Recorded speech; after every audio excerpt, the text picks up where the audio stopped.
What is going on, guys? And welcome to, I don't even know what I'm going to call this. Something completely new. In light of recently going down and attending the Whatever podcast, you guys might have seen that in the last YouTube video. I took a trip down to Santa Barbara and hopped on a podcast with a bunch of different panelists. It's like a panelist podcast. And there are a lot of OnlyFans girls that were on there. There are a couple, there's like one other Christian or so on the panel usually.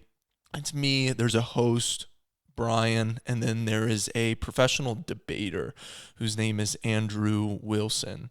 Some of you guys might know what the Whatever podcast is, but some of you guys might not. I took a trip down to Santa Barbara to be a part of this podcast because I was invited down, and it was a great experience, but it got me thinking. I don't really just sit down and talk about a lot of things that I want to talk about. And I think a lot of the views that I express regularly, I express them on Instagram most of the time. When I post stories, when I post reels, and things like that, my YouTube audience doesn't get to see quite as much. So what I thought would be really cool is if once a week or so, I just sit down and I just talk. And I just have a podcast with myself, a podcast with the voices, just talking about the things throughout the week that have happened, different points that I want to touch on, and really just kind of give you guys a look into what I'm thinking about topics revolving around dating, around fitness, around business. I get so many questions on a daily basis, and I have so many things that I want to say. I think that this will just be a really good place where, if people are interested in unedited, raw conversation just between me and the camera, you guys can listen to this and hopefully take away a few, grains of wisdom. Now, after going on the Whatever podcast, I've kind of gone back through and I've looked at the criticisms that I got. You guys can go watch through these podcasts. They were 8 hours long each, and I did 2 of them while I was in Santa Barbara, California. The second one was especially brutal because it ended at 3 o'clock in the morning, and then I had a flight at 7:30 in the morning. So I got 2 hours of sleep, absolutely terrible travel day afterwards. And then I got home. I actually ended up sleeping for 13 hours straight. I just slept for 13 straight hours to get the life back in me. And overall, what I've seen from coming onto the podcast, from going onto the podcast, I'd say the main criticism that I have received is people are saying, Brandon, you're too hard on men. Like, a lot of people were calling me a simp because the panel is, predominantly females. And a lot of the guys wanted to see me, rip into these girls, like really roast them for having an OnlyFans, for thinking that men are less than women, which it was a pretty crazy podcast. There were some pretty wild takes on there. So if you guys haven't, I definitely recommend you go to the Whatever podcast on YouTube, hit the live section, and watch through the second one that I was on. The first one, in my opinion, just wasn't as good. The second one made for a lot more of an interesting discussion. But a lot of people say, Brandon, you're just too hard on men. And I have a philosophy that I haven't really talked about that I want to express a little bit. And that is, my philosophy is I absolutely hate sitting around and critiquing other people or critiquing another group of people. I hate that. And it's the idea of sitting down and passively throwing shade, throwing criticisms when you're not actively getting up and doing anything about what you say needs to be done or doing anything about the changes that need to be made. And this is a principle that I've applied in every single aspect of my life. I cannot stand people that sit around and just simply hate. They just sit there and they like to critique.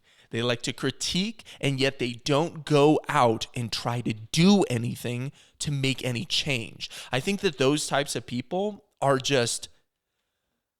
I think that they're leeches. I think that they bring our society down. Like the keyboard warriors, the people who talk a lot of, they talk a lot of smack, but when it boils down to their actual life, they're not doing anything to make the change, to be the change. And that has been one of my guiding principles in life, is that if I'm going to hate on someone for something, I need to make sure that I'm going out and I'm being the change that is ultimately going to put things on the right path. Like, I need to replace what is being done poorly with something that is being done well. I need to I can't just get rid of the bad. When that's not what we can do as a society. We can't just automatically get rid of the bad. We have to actively be replacing it with the good. And I've taken this position when it comes to business. Like, I personally run a business right now where I used to critique people that would run the same exact business as me. And let me give you a little bit of context. I run a business called Empire Blueprint, and it's basically something that I started because my fitness coaching business has become very successful over the past 2.5 years. I've scaled it to multiple six figures. It's become very successful, and I'm very thankful to God for that. But I also started something called Empire Blueprint, which is basically a group that I have where I teach coaches on how I scaled my business, my fitness coaching business, to 6 figures plus. And I used to watch other people do the same exact thing with this business idea. They would be business gurus. In fact, I've even hired people. I've hired mentors in the past for exorbitant amounts of money and said, hey, I need you to teach me how to build my fitness business. And a lot of people, at least what I had seen in the space, is a lot of people would say that they were business gurus or tell you that they were able to teach you how to build a successful coaching business.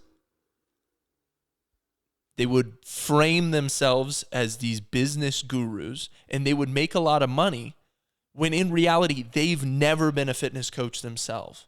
They've never run a fitness coaching business.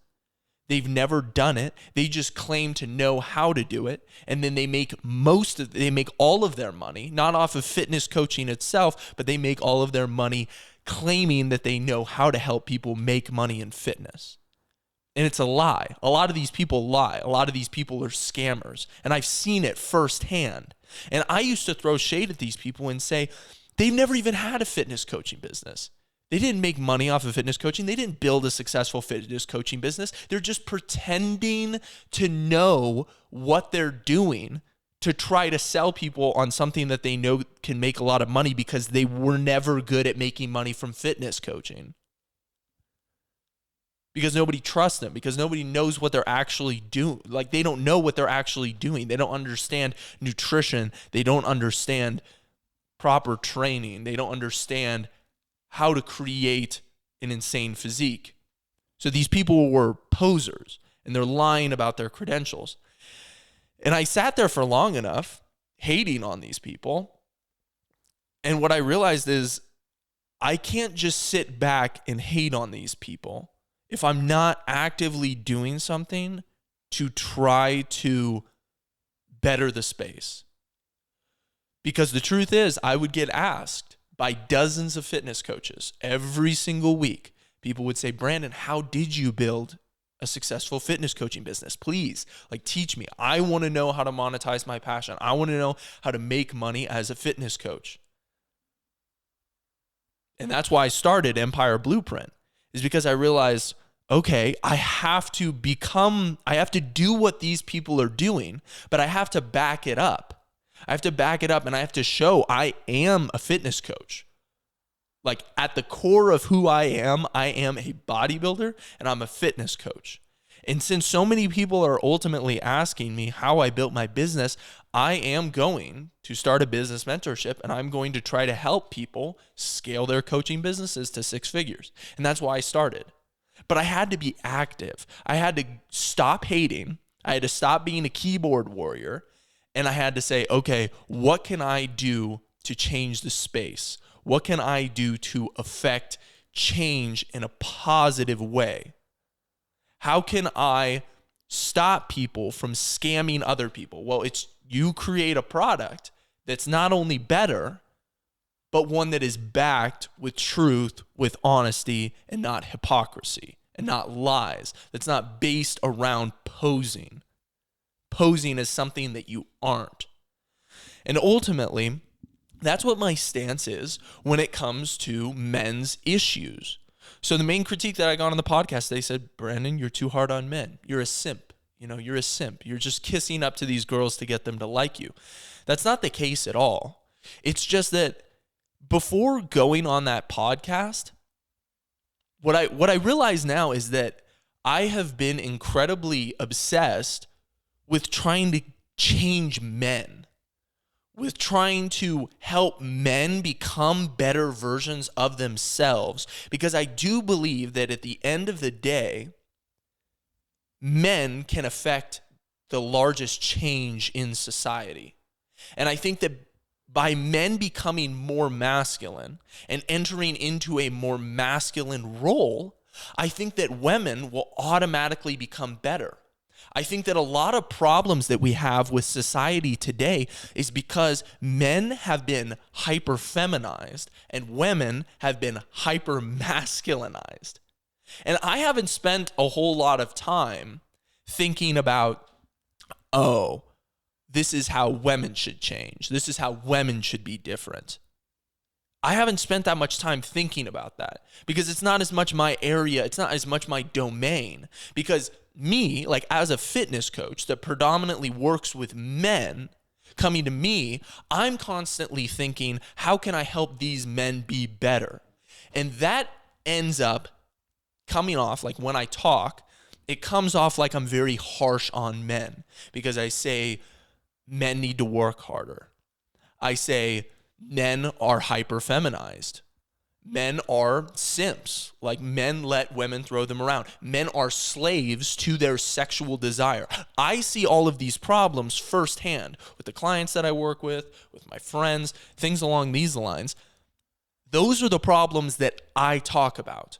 I talk about problems with the men because I think that you can't just sit back and you can't just hate. You have to try to affect change. And that's exactly what I've been trying to do, is I try to affect change by changing men, because I think that that's where it starts. I think it starts with men taking more accountability, men taking more responsibility. And ultimately, I think that if we are able to get men's masculinity back, I think that women will naturally fall into their roles, which is the role of a submissive wife, the role of a wife that is traditional. And that's why I focus so much on the men. And it's why I'm hard on the male population, is because at the end of the day, I think that that is where I can affect the most change. I get reached out to by men saying, Brandon, I'm struggling with porn addiction. Brandon, I'm in a terrible relationship right now, but I just can't seem to leave. Brandon, I'm so out of shape. I have 100 pounds of excess body fat on my body. My health is deteriorating. I can barely put my socks on in the morning. I can't go for a run. I can't even enjoy my life. I can't go to the gym because my confidence is so bad. Like, my confidence is so bad, I can't even step foot in the gym. People come to me and they say this. How do we improve that? How do we fix that?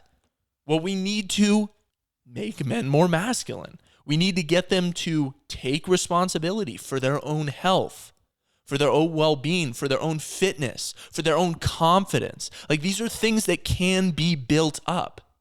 And I see so often men playing the victim.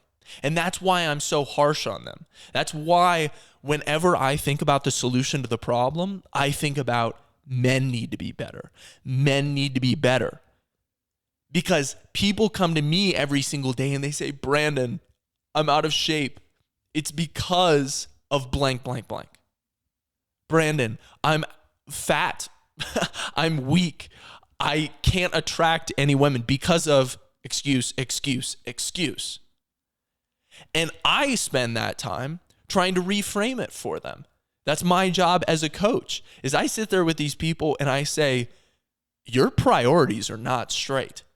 You need to put fitness and health on a higher priority list. You may think that you're incredibly busy, but you have just as much time as everybody else. People come to me and they say, Brandon, I'm broke. They say, I can't make any money. That is just as much in your control as your own fitness and your own health. You can control your earning potential. You can go out, you can learn more, you can develop more skills, you can become a more valuable member to society, and you will be rewarded financially for that. You increase your income, you improve your health,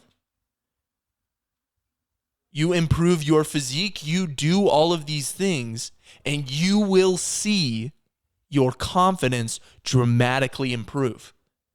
That is the beauty of it. And I think that is what most men need to hear. Like, I don't think that we should be telling men, oh, you're not the problem with society. Women are the problem with society. Like, men, we built our society. Like, we need to be able to, we should have power to change it. We should have power to change it. And the change starts with us. Like, the change starts with us. I absolutely hate the idea. I hate these guys that sit back and just blame all of society's issues on women. Like, yes, they are at fault. Yes, they are tied into it. Yes, there are things that women could be doing better. But it starts with us. Like, at the end of the day, these women that are making hundreds of thousands of dollars, millions, billions of dollars have been paid out to OnlyFans models.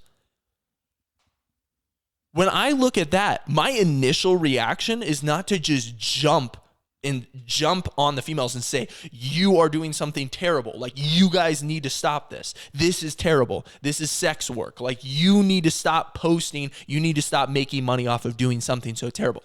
That is not my initial reaction. My initial reaction is always, who the fuck is paying for this? Who are these degenerate people that can't control their lust, that are spending millions and billions of dollars on women that they've never met before, to have conversations that are legitimately just other dudes on the end of the line texting them back? They think it's the girl, but it's just other dudes. Who are these guys that are so weak, that have so little confidence in their ability to find real women, that need constant affirmation, that have such terrible social skills, that are so unhealthy, that think that they can't go and pull an attractive, fit woman? Their confidence levels are in the dirt. And so they have to resort to paying girls online to act like they give a fuck about them. Those are the people that immediately pop into my head when I'm presented with those scenarios. And I'm thinking, that's exactly where I can affect some change. I can encourage men. I can say, men, don't watch porn. Don't be controlled by your sexual desire. And that will make society a whole lot better. Because if men stop paying for that, women will stop doing it. If women stop doing it, men would still find a way to pay for it. Because the truth is, everything starts with discipline and control. And that is what we have to practice as men. We have to exude those values. We have to be disciplined. We have to be in control. We have to control our urges. That's something that we need to constantly be working towards. I think that as a man, if you can't control your urges, you're not really a man at the end of the day. If you can't control your sexual desire, you're not really a man. And when I was on the podcast, I brought up this scenario that I've been in before where I actually got offered $50,000 to attend an orgy. And one of the ladies on there said, "Wow, you're just stupid. You missed out on $50,000. You missed out on all that free money." And the truth is, I don't see it that way. I don't see it that way at all. If I took that money, if I went to that sex party, it would be me forsaking my entire identity. It would be me forsaking all of the values that I hold. And that isn't worth $1 billion. That isn't worth billions upon billions of dollars. Forsaking the values that I hold and throwing what I believe to be true and good and right under the bus. That will never be worth it. But it just goes to show how nobody in society even has values in the first place. Nobody cares. They're like, yeah, $20 is $20. I'll throw my values away like that. That's the type of society that we live in. Like when you ask somebody what their values are, they can't even tell you. I don't see it as I missed out on $50,000. I see it as there is no amount of money that you could offer me to perform sexual acts that I think are ultimately wrong. That would betray my innermost being. Now, when it comes to overall discipline and control, I think that lust is something that a lot of men struggle with. But I think that if you look at the other areas of someone's life, so someone who struggles with lust, I think that you are going to find that they are not disciplined in all of those other aspects as well. I think that you are going to find that people who struggle to control their lust will also struggle to control themselves in every other aspect of life, which is why I encourage people. I say, you have to start exercising discipline. You have to start practicing a superhuman level of discipline. Because the truth is, guys, we have access to our phones. We can get porn whenever we want. We can go pay OnlyFans models whenever we want. We have access to it. We carry it around with us all day long. And to be honest with you, it takes a superhuman level of discipline to be able to avoid things like this. Like, we are living in a society that is just so incredibly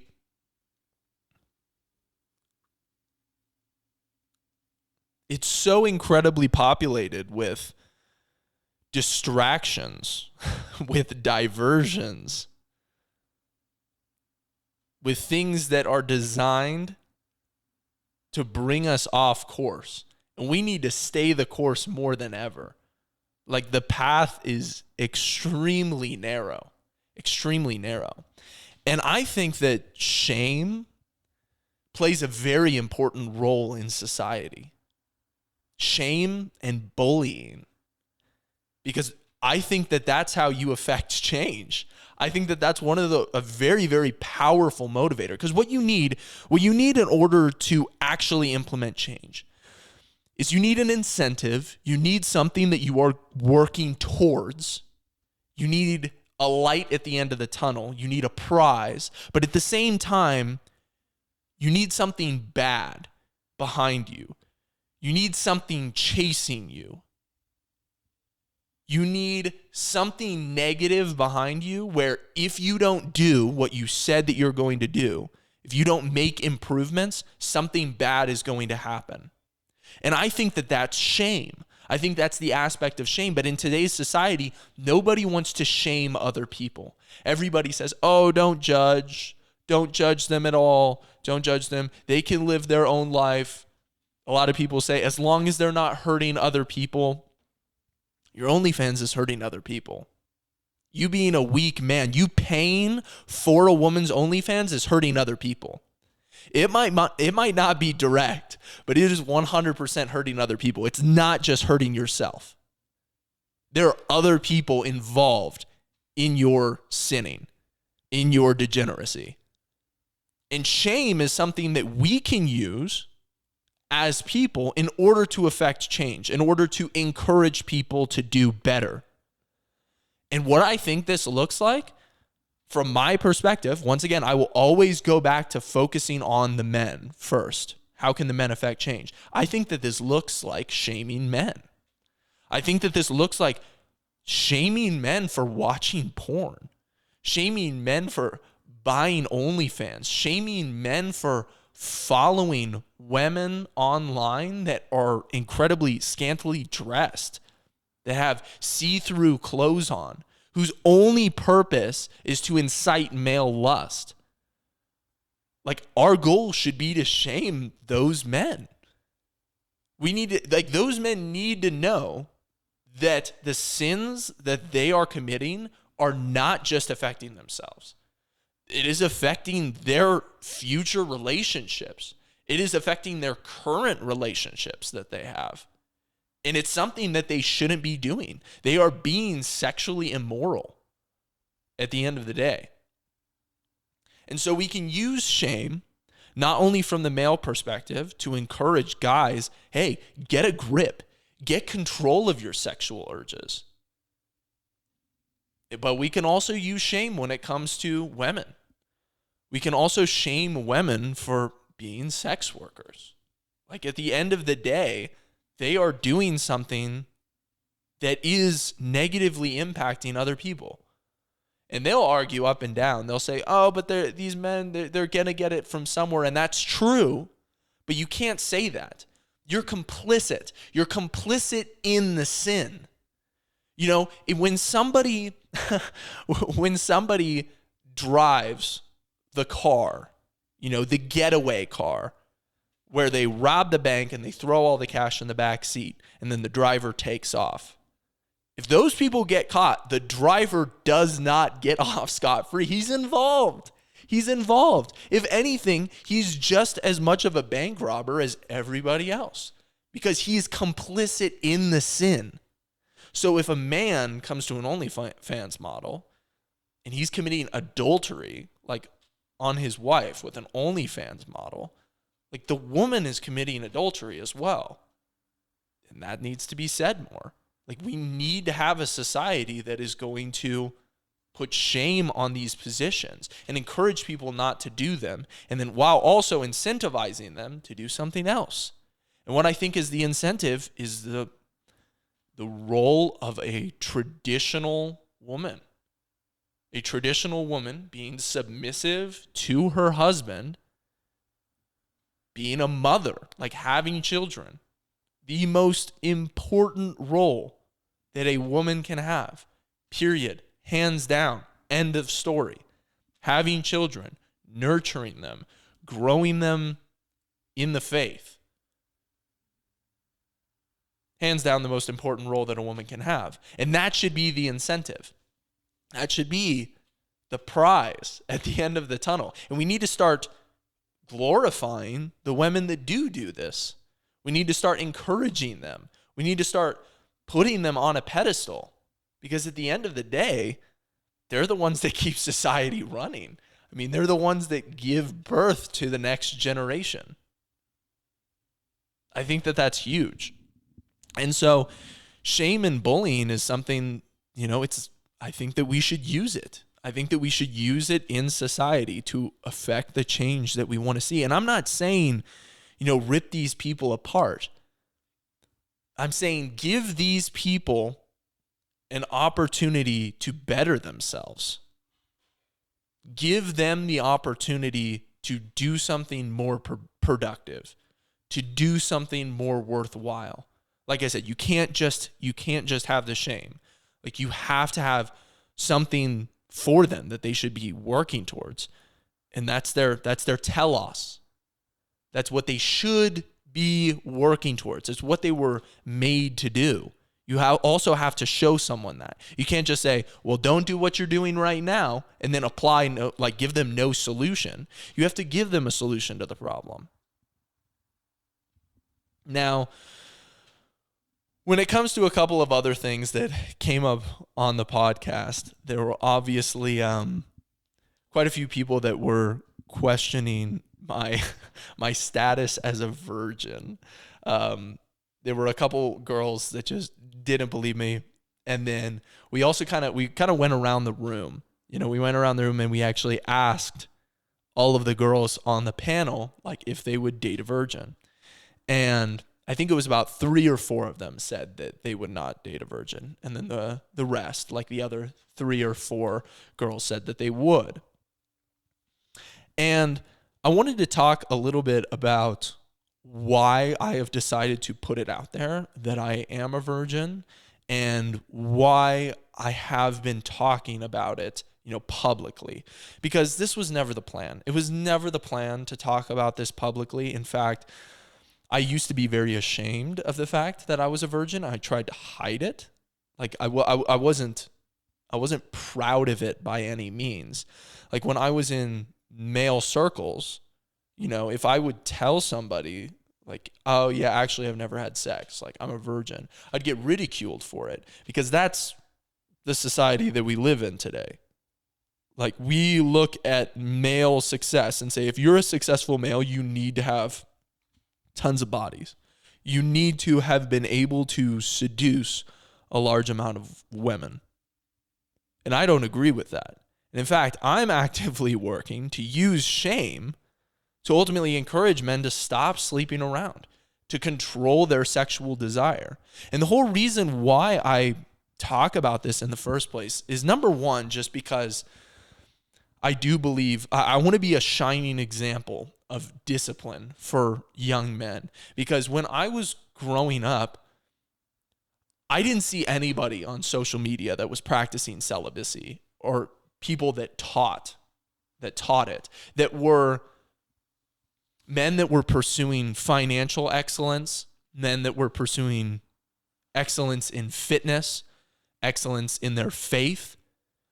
Like, there were no role models that I could look up to that were godly men that were trying to be successful so that they could eventually provide for their families, that were also taking their fitness very seriously. And those are the main things that I try to improve, is my faith, my fitness, my finances. Like, you guys have seen, my business journey over the past couple years. You guys have seen my fitness journey over the past 7 to 8 years. I've been posting on social media, and I never had a role model that really preached excellence in all of those areas while simultaneously practicing celibacy.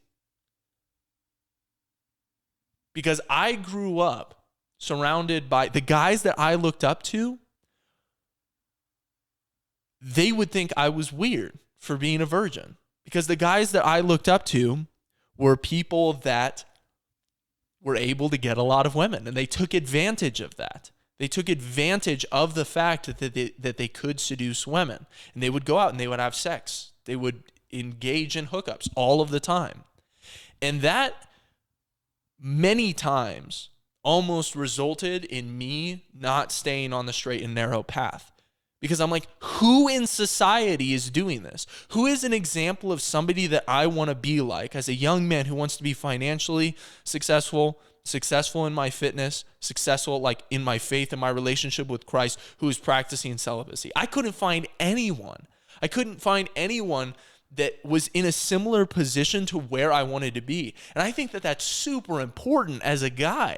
Like, as a guy, you need male role models that you look up to. Like, I have people that I look up to that have built a business that is similar to the business that I'm building, or the business that I wanted to build.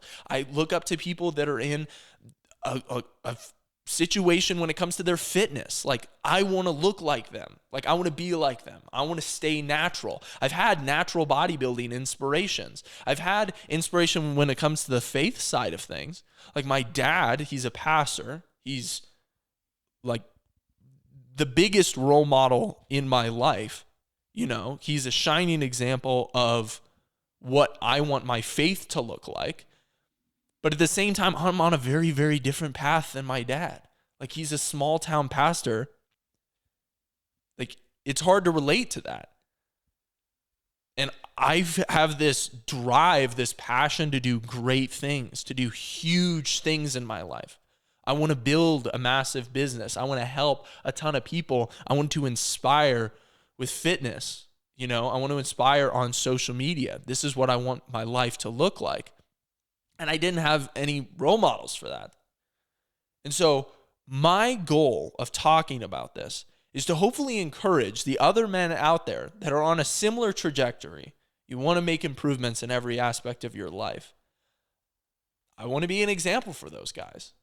And the truth is, I thought that there was an example. This is so funny because back in the day, there was a bachelor, okay, on the TV show The Bachelor. This guy, it's a show where he's surrounded by girls. Okay, he's surrounded by girls, and basically what he does is he eliminates some of the girls, and ultimately he comes down to the final woman. You know, it's a dating, reality show. And I tuned in because somebody told me, they said, Brandon, they said, you're a virgin, right? You know, this person knew that I was a virgin. And they said, you should tune into this season of The Bachelor. This Bachelor guy, he's masculine. He's a football player. He can get girls, like the girls go crazy for him. And at the same time, he's a Christian and he's a virgin. Like, he told everybody he's a virgin.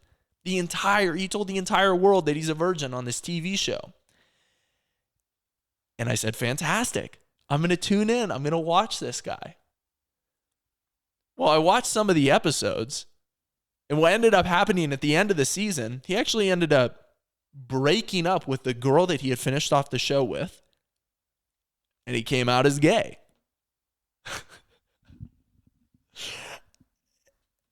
I was genuinely awestruck. I was like, oh gosh, that is such a bad look for Christian, masculine, male virgins. Such a bad look. Because that is essentially what I get accused of when I tell men that I'm a virgin. You know, in public circles, they say, oh, so you're gay. I'm like, no, I'm not gay. Like, I'm trying to have control over my sexual urges. I'm trying to practice discipline. I'm trying to practice discipline, dude. Like, that doesn't mean I'm a homosexual. What in the world? And that's still something that I got accused of even when I went over on the Whatever podcast. They're like, he's either lying about being a virgin or he's gay. Well, I'm here to tell you that I'm not lying about being a virgin. And I'm definitely not gay. And so hopefully that encourages other guys out there that are looking to be masculine, that are looking to make improvements in all these other areas of their life. Hopefully it encourages you to say, hey, there's somebody else out there. There's somebody else out there in society that is similar to that holds values similar to the values that I hold, and he's being active with them. He's being active with him. He's staying true to those values to the best of his ability. You know, I think that I think that it's sad that there's nobody else out there, you know, that practices and preaches celibacy. Because with the way we have everything set up right now, men are looking for respect from other men, and they go out and sleep with women so they can get respect from other men. I'm telling you that right now. That is a huge dynamic. A huge dynamic. Men will go out and sleep with women because they want respect from other men. They want to be able to say, oh yeah, like I hooked up with this girl last night. I hooked up with this girl. She was so hot. Like, it was awesome. And the other guys, I've seen it. It happens in male circles that I've been in. The guys will say, damn, dude, like, well done. Like, that's great. Damn, bro, you pulled way out of your league. That's awesome, dude. Got another body, another girl on the roster. That's not what we should be encouraging. That's not what we should be encouraging at all. I think that we should be using shame in those situations and saying, dude, why would you go out and have meaningless sex with someone that means nothing to you, that you barely know? What are you doing? Control your urges. Get control of yourself. You're losing your soul. You're sacrificing your entire person, your innermost being, for a quick nut. What are you doing? And at the end of the day, I think that there's confusion when it comes to the aspect of male success and what male success looks like, because nowadays people think that it looks like being able to go out there and sleep with a ton of women. And like I said, other men will encourage that. Other men will give other men respect for being able to go out and get laid, to sleep with a bunch of girls. That's not where the respect should be given. The respect should be given from the opportunity, from having the ability to. Because the truth is, the men that go out there and they sleep with a bunch of girls, they're just slaves to their sexual desires. Or they're slaves because they want respect from the men, and that's why they do it. But the truth is, what matters is opportunity. Because there is something correct about the fact that when a man pulls a lot of women, it probably means that he has a lot going for him. It probably means that he's good looking, that he's charismatic, that he has confidence. Like, if a man can seduce a woman and get her to sleep with him, it means that he does have these qualities that are like good qualities in a man. He's probably smart. He's probably very good at talking to girls. He's charismatic. He's confident. He probably is fit. He probably has these aspects. And in fact, the biggest playboys, like the guys that will go out there, and the majority of the men, the small minority of men that get all of the women, all have these characteristics. They're good looking, they're charismatic, they're usually well off, like all these types of things. And those are good attributes. Those are attributes that you should try to have, but not so that you can get a woman into bed. Those are attributes that you should try to have no matter what, because those are good attributes to have. It's good to be confident. It's good to be good looking. Like, it's not wrong to put effort into your looks. It's not wrong to better yourself in the gym, to overall try to be the most fit, healthy version of yourself. There's nothing wrong with that. There's nothing wrong with being confident, like being confident in who you are, in what you've done. There's a difference between being incredibly prideful and being confident in who you are. You should be confident in who you are. That is a good thing. That is a very good thing. I think most men should strive for that. But it doesn't mean that you need to get girls into bed. Like, girls should be attracted to you because of those things. And you should have plenty of opportunity. Like, you should have plenty of opportunity. But at the same time, it doesn't mean that you need to act on that opportunity, because then you sacrifice your morals. Then you go against what God wants for you. So having access and ultimately abstaining from it, that is what I think that men should do. And that's what I want to encourage men to do. Because society, in a way, it's a cycle where men do what they do to impress women and to get women and to impress other men.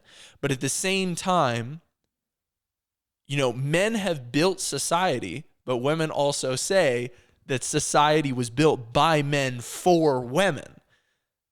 So there's sort of a cycle. There's a cycle where men operate, men do things to impress women, to get women. But at the same time, it means that women also have control because they are something that we will always want. They are something that as men we will always be drawn to. Like we were made to be drawn to them. And I think that you have to keep that in mind, and you have to understand that you giving in and sleeping with a woman is ultimately, it's taking away your power. You're giving into those urges. You're giving into the urges that every other man is giving into, even the man that is paying an OnlyFans model online. Like, you're giving into the same urge. You're showing weakness. You're showing weakness. You're not being disciplined.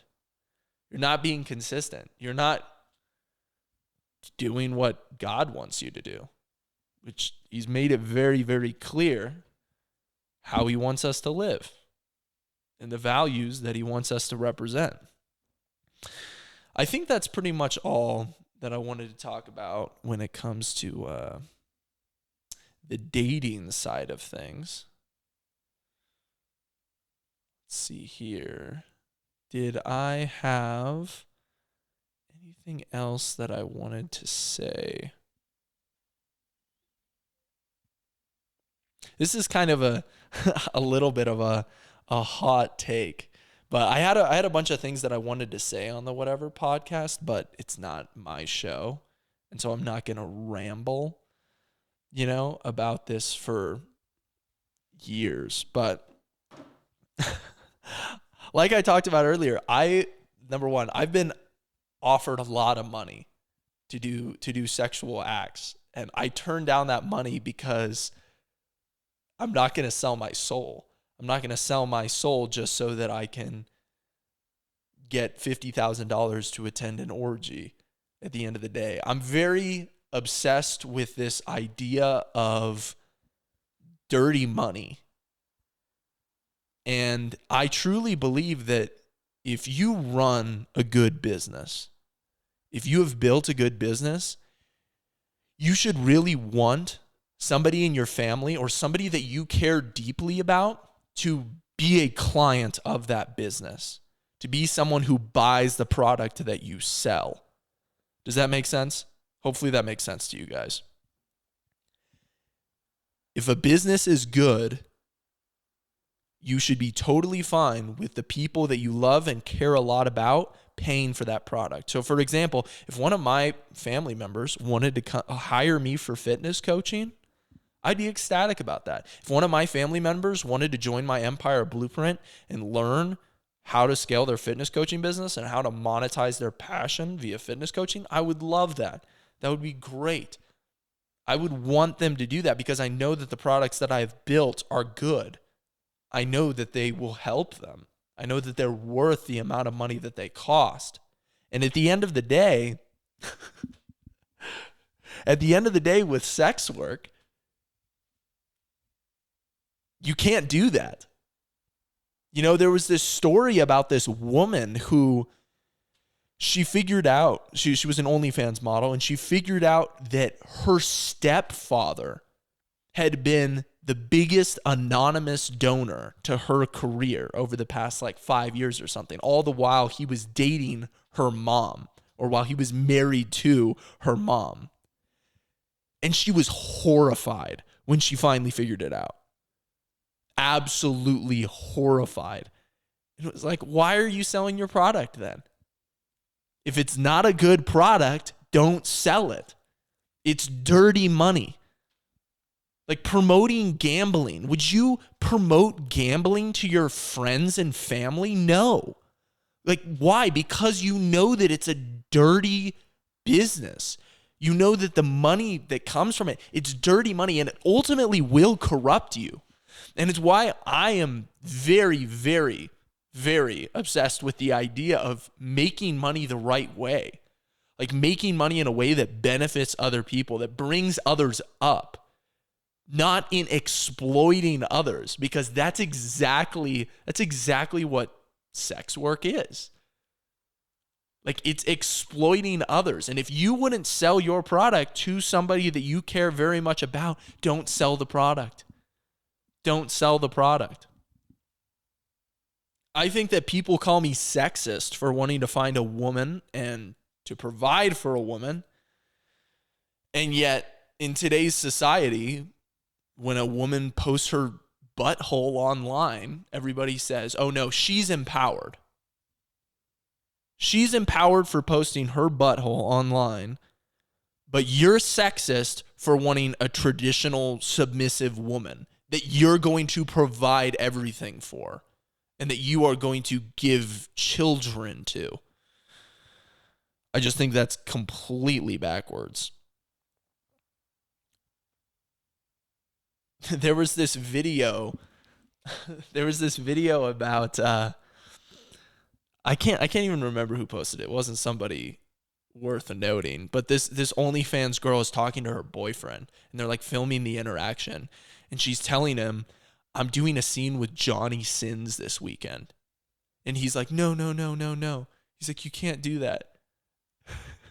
And she says, oh, but I'm going to buy you an Xbox. I'm going to buy you an Xbox One, and that'll make up for it. You can play Xbox the whole time. I'm going to be doing OnlyFans with Johnny Sins. And I was like, dude, what has this society come to? What has this society come to where that is okay? What in the fuck? You are bribing your boyfriend to go have sex with another man so that you can make money off of prostituting yourself online. And the guy ends up being fine with it. The guy will take an Xbox in exchange for his girl getting railed. Yeah, that is just absolutely mind-blowing to me. I think that most people aren't attractive. And I think that a problem with Christian circles is a lot of people shame people for trying to become more attractive. They call it vain. They're like, oh, you're vain. You're trying to look good. You're trying to have a shredded six-pack, or you're doing your hair a certain way, or you're spending a lot of money on yourself and on your body. I think that, yes, it can easily lead to vanity, but at the same time, I think a lot of people out there should be caring more about the way that they look and caring more about the way that they present themselves. I think a lot of people are unattractive.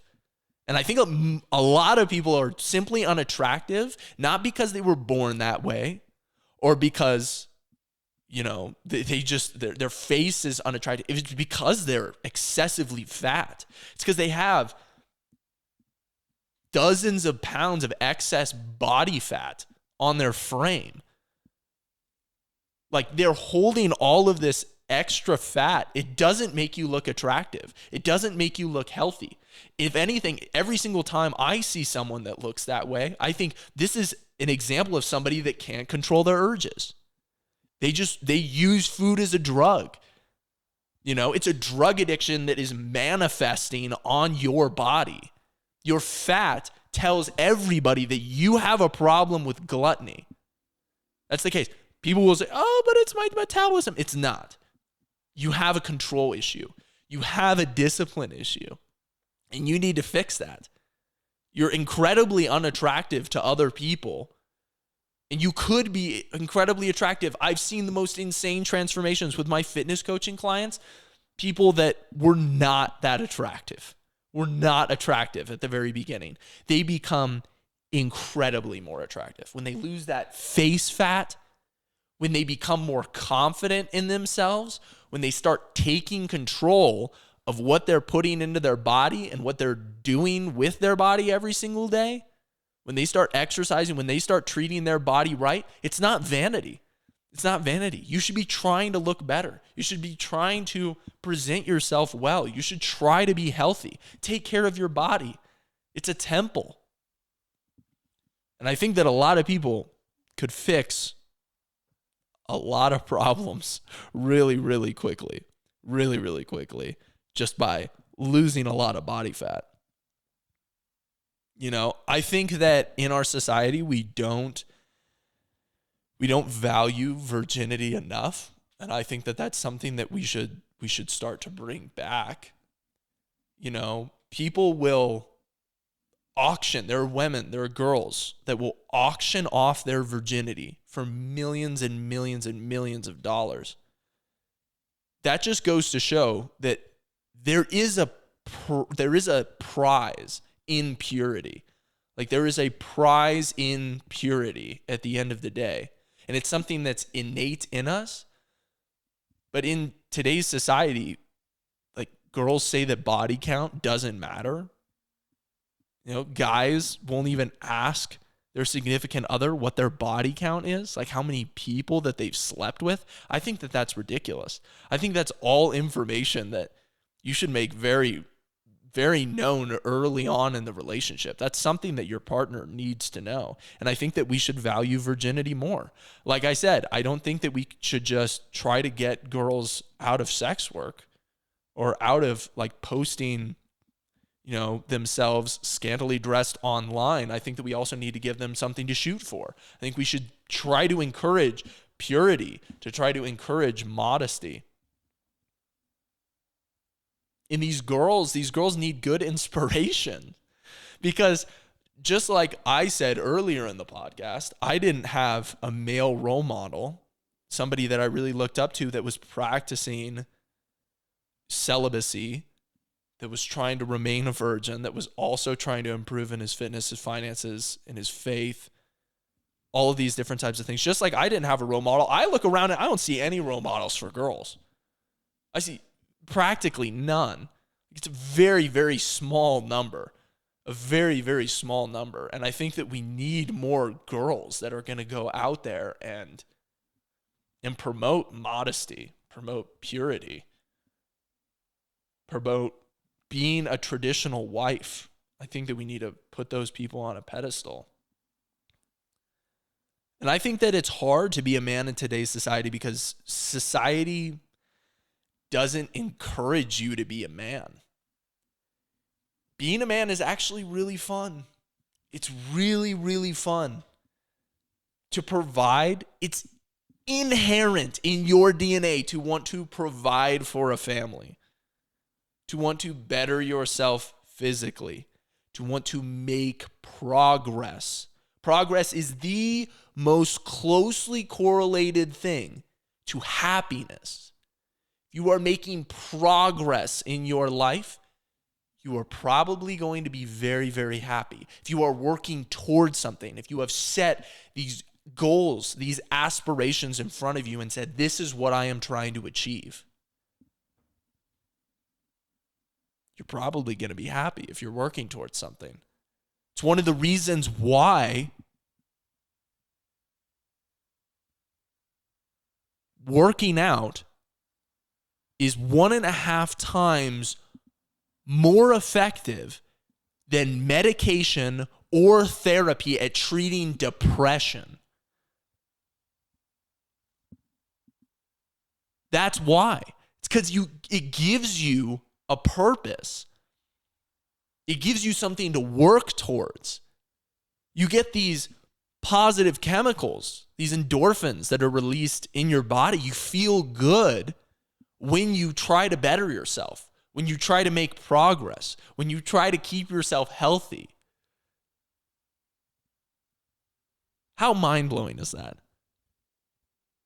1.5 times more effective than therapy or the leading medications. Exercise, guys. Work out. Become a better, healthier version of yourself. Become a man. That's what's so fun about it, is you get to make progress. Don't just sit in your basement all day playing video games. Throw the video games out. Play the game of life. The game of life is waiting for you. You're supposed to become a man. It's supposed to be hard. There's a lot of failure involved. It's very, very difficult. At times, it's incredibly stressful. But it's fun. Being a man should be fun. It should be enjoyable. And yet we have a problem with men unaliving themselves. They unalive themselves because they're not making any progress. They're not working towards something. They have no meaning. They have no purpose. They lead depressing lives. You know, people will say, oh, I'm depressed. It's like, oh, you're depressed, huh? Yeah. After watching porn, not working out, sitting in your chair all day, playing video games, just pressing your dopamine button over and over and over again. Drugs, sex, food, just doing whatever you want. Of course you feel depressed. Of course you feel depressed. You're not getting your dopamine from the right things. You should be getting your dopamine from working hard, from the things that make you a man, making improvements, making progress. But instead, you're sitting there just hammering away on this button, getting dopamine from things that are going to do fuck all for your life. They're not going to do shit. They're not going to get you anywhere. Of course you feel depressed. That's a depressing existence right there. You may think that being able to do whatever you want is true freedom. Being able to give into all the urges, doing everything that you want to do, hitting that dopamine button over and over and over and over again. You may think that that's the key to happiness. It's not. And in fact, it's not the key to happiness, and it's not true freedom. The true freedom is being able to get the dopamine from the things that make you better, because that's hard, because it takes discipline, it takes consistency, and it takes saying no to pressing this button over and over and over again, which is the easy thing to do. It's the coward's way out to get your dopamine from things like that. It's the coward's way out. You may think that it's true freedom, but it's not. And every single time you give into those urges, you lose your freedom. You lose more of your freedom. You lose the ability to do good when you do bad. It takes your freedom away from you. True freedom is being able to do good at every step of the way, because that's what's hard. That's what's hard. It's easy to press the dopamine button. It's easy to give into your urges. Every single time you do that, it chips away at your freedom. It takes your freedom away from you. Your freedom is having the ability to say no. It's having the ability to not give in to urges. Consistency, discipline. That is true freedom.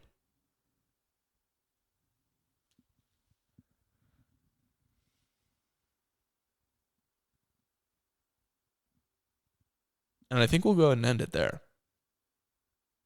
That was a good talk. I had a lot to say. As you guys can see, we've been going for an hour plus now, which is wild. An hour plus podcast by myself on a beautiful Saturday morning. All right, we're going to have to end it there because my camera died. Thank you guys very much for watching. If you guys enjoyed this, make sure to drop a like down below. Make sure to drop a comment. Let me know what you agree with, what you disagree with, and we'll get into some other points next week. If you guys are interested in hiring me as a fitness coach and working with me one-on-one to help you achieve your fitness goals, make sure that you check the description down below. And if you're interested in joining my Empire Blueprint, make sure you check the description down below. Empire Blueprint is where I teach fitness coaches how to build their fitness coaching business, how to monetize their passion and make money off of doing what they love, which is coaching people towards fitness excellence. Thank you guys very much, and I will see you all in the next one. Peace.